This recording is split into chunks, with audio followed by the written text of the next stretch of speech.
With ICE and federal agents flooding into Portland, I want to talk about some of these successful community activism strategies that I saw while reporting in Los Angeles and San Francisco in early August. Here are the things I'm going to talk about. This video might be a bit long, but please stick around if you're interested, and I'm just going to dive right into it. Community patrols took many different forms, but they often appeared to be one of the most effective ways people deterred ICE from operating. At one point, I heard something along the lines of there being a rapid response group for every 4x4 block in Los Angeles. This was likely an exaggeration, but you get the idea. This meant that ICE couldn't do large raids that took a long time. In essence, if they were in an area for more than 15 minutes, they'd end up with too much heat on them and have to leave. Things would just get too messy with rapid response groups ready to go record, draw attention to the scene, and potentially disrupt. This tactic is both labor-intensive and difficult to organize, but it may be very effective. Groups like Unión del Barrio in Los Angeles are really good to follow. There's a fantastic mini documentary in The Intercept by Brandon Taujik if you want to see more.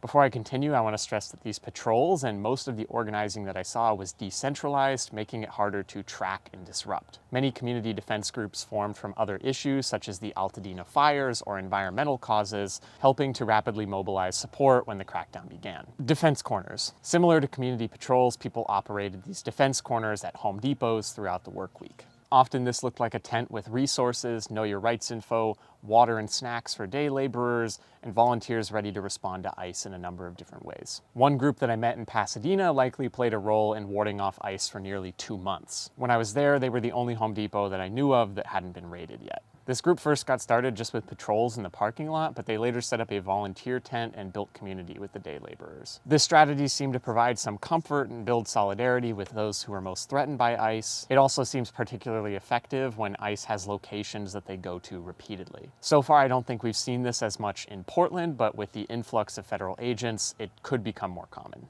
Immigration Court Watch. Similar to the community defense corners, in San Francisco specifically, autonomous groups were coming together at the immigration court where ICE was frequently making arrests. In some instances, they'd try to block vehicles and get in the way, but this was usually met with violent behavior from feds. The group at the court would keep tabs on the dates and times when ICE was making arrests so that they could adapt and prioritize based on ICE activity. I do want to caveat this strategy, though. Multiple longtime immigrants' rights groups in and around Portland have advised caution around organizing or protesting at the immigration court downtown. The negative outcome could mean that observers and legal representation are limited in their ability to enter the building and support clients, severely damaging a separate form of advocacy. Don't underestimate the need for protests, even just for community health and solidarity. Protests are also a way to get people involved in the aforementioned strategies. Even if it's just a DIY punk concert in the park, that can be the morale boost that people need. Protests can obviously get more intense, especially at detention facilities. In some cases, these protests can expend federal resources or apply pressure on local officials to take action. In LA, protests highlighted the brutality of federal agents and LAPD, which led to a preliminary injunction barring agents from using crowd control weapons in a lot of scenarios. There's a lot of info online about how to stay safe at these protests, but I'll point to this post from Robert Evans for some general points.